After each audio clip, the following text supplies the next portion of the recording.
نبی کریم صلی اللہ علیہ وسلم نے فرمایا، لوگوں کا کیا حال ہے جو نماز میں اپنی نظریں آسمان کی طرف اٹھاتے ہیں۔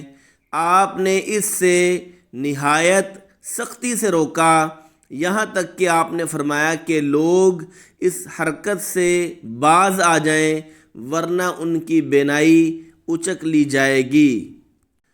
حضرت عائشہ رضی اللہ عنہا فرماتی ہیں، میں نے رسول اللہ صلی اللہ علیہ وسلم سے نماز میں ادھر ادھر دیکھنے کے بارے میں پوچھا۔ آپ نے فرمایا کہ یہ تو ڈاکہ ہے جو شیطان بندے کی نماز پر ڈالتا ہے۔ نبی کریم صلی اللہ علیہ وسلم نے ایک دھاری دار چادر میں نماز پڑھی، پھر فرمایا کہ اس کے نقش و نگار نے مجھے غافل کر دیا، اسے لے جا کر ابو جہم کو واپس کر دو اور ان سے بجائے اس کے سادی چادر مانگ لاؤ۔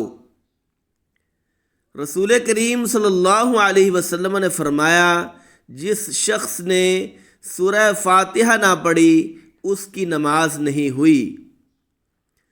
نبی اکرم صلی اللہ علیہ وسلم ظہر کی پہلی 2 رکعتوں میں سورہ فاتحہ اور ہر رکعت میں ایک ایک سورت پڑھتے تھے، ان میں بھی قرات کرتے تھے، لیکن آخری 2 رکعتیں ہلکی پڑھاتے تھے۔